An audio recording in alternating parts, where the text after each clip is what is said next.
Porter, what are you seeing from Iowa on film, and how much do you think this road trip with the quality of opponents is going to teach you and show you about your team? You know, Iowa, Coach McCaffrey's done it for years. He's about to be the all-time winningest coach there, but they play an unbelievably fast-paced offense. And they run, I mean, it's up the court so fast. Your transition D's got to be absolutely on it. They run great motion offense, and they're just extremely tough to scout because they play so fast, and then they grind you down side to side in their motion. So it's going to be a great test. We're trying to play faster, and but our transition D is going to be tested because of how fast they get it up the court.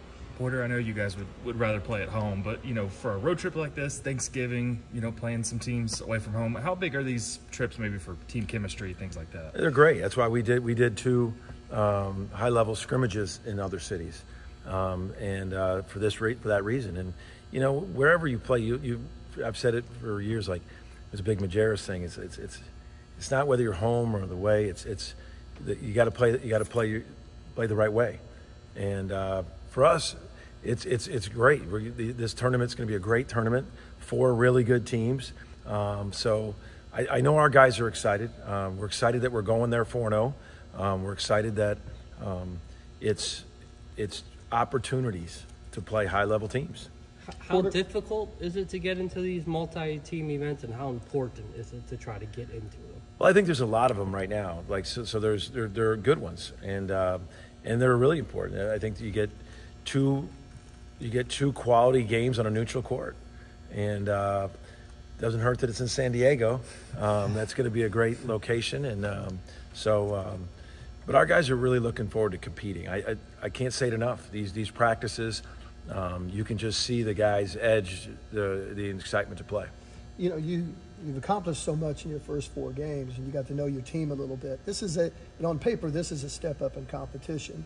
So what are you looking forward to finding out about your team, or, you know, have you already learned so much about your team that? No, you're constantly learning, James, about your team as you go through the year. And like I said, that's why we did these 2 high-level scrimmages. And but our guys, I mean, they're here at Oklahoma because they want to. I mean, we're in the best conference in the country, the Big 12. I mean, there's nothing like it.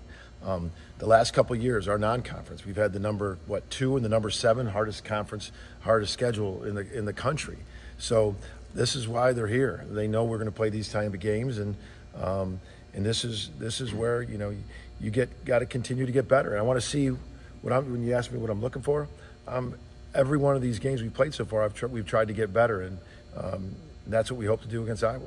When you talk about Iowa's pace, how do you balance wanting to play at the pace you guys have played at so far without letting it spiral if things get slack and turn it just to a total? We don't want to completely change. I mean, we've recruited to be more athletic, we've recruited to be faster, so we need to take advantage of transition and offensive rebounding. We need to do those things. You just need to be really aware of that's what they've been great at for years. I mean, their style of play, but they're very, very good at it. And so we just you gotta get to the shooters in transition. You gotta stop the ball, but it's up to the battle line in 3 seconds every possession. Javion was saying these are the type of games he came here for to play in. What have you seen out of him this year, and then why did you want him on this team? So Javion, the first part about it is we just set out to get speed and shooting and multiple guys that can play point guard. And Javion gives us a tremendous amount of speed. He can shoot at all. He can score at all 3 levels. And what I've seen out of Jamie too is and you don't really know this until you get a kid every day, is his competitive nature. He's really competitive. In practice, he wants to win every drill. And that's just, we saw it at Siena, like when he played against he has no fear. And you love that. You love that no fear mentality of wanting to prove something all the time. And I think Javion probably has that. People probably said he was too frail to play high major early on, too small, whatever. They was always told that. And he's proven he can, and he's got an edge to prove he can. He also said that he likes playing on the road. He almost likes it more than playing at home. Is it big to maybe have players that kind of have that mentality? I personally don't talk about road, home, away. I just talk about playing the right way. That was a big Majerus thing because, you're going to have all three. You're going to have neutral, home, and away, and just how are you going to play? You can't just be so. But if you are, you do like guys that the road doesn't bother you. The crowd doesn't bother you. Being away from home doesn't bother you. Some people embrace that. So as a player, I used to actually like to, all the people in the country have that same quote, crickets. You hope you play so well, you're walking off the court, you're with a win, and you only hear crickets. So as a player, you do like those atmospheres. Hey, Port, 2 of your 4 games, I think your bench has led you in scoring. You feel like you can play that kind of bench even against a step up in competition? Oh, well, for sure. I feel like we have 8 starters. Yeah. I feel like we have 8 starters, and Latre and John and Waldo and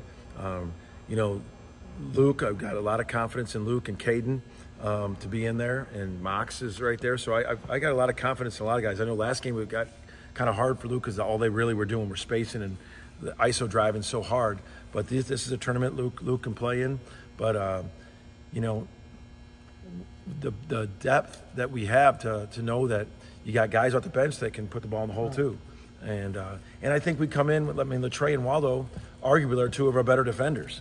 So it's you got guys that can make shots and really defend coming off the bench. Talk about the edge that Javian has. It feels like all your depth guys have that kind of edge too. How's that helped with what you kind of talked about in the preseason, that continue want to improve on the practice? Yeah, every day? Waldo and Latre for sure have that edge. They're 2 of the guys that only have this is it, and so they have an urgency about them, which I liked. Because you got to have that, and sometimes young guys don't have it. I'm not saying they don't, but I think those guys, Waldo and Latre, they play defense the way I love it, with just a physicality and a competitiveness defensively. Those guys do. Do you have a favorite Thanksgiving food? Yes, unequivocally. It's my wife's sweet potato mash. It's sweet potatoes mashed with melted marshmallows, cinnamon. She makes it it's unbelievable. What's the attack plan for you? Are you load up on sides? Are you I don't do a ton of dessert because I love the sides that I fill up on. What's the attack plan at the Moser house? The attack plan, it's full court press on Thanksgiving. It's a definite thing that we love. I might have 3 Thanksgivings this year. I really do. I'm going to have one in San Diego, and I'm going to have probably 2 here when I get back, just to do it, just to be thankful. Big time. So you're going to wait till after the tournament to have it? No, we're going to have a Thanksgiving meal Wednesday at 2:00. Oh, okay. So give it room to digest. I didn't want to do it at night. I don't want to do it the day after. Like, it's a noon game. I didn't want to do it after that because I got to prepare for the next game. So we're going to have it Wednesday early, and then I'm going to have another one when I come home with my family, and a lot of pies, a lot of turkey. I'm a full-blown Thanksgiving lover. I was going to say of these meals, man. I love it. You famously called what? New Year's Eve amateur hour with yeah, just my few Year's years back. right. So Thanksgiving rates, right? Thanksgiving, you got to be a professional eater on Thanksgiving. Yeah. New Year's Eve, I've said that many times. It's amateur hour. I mean, we got many nights we can do that.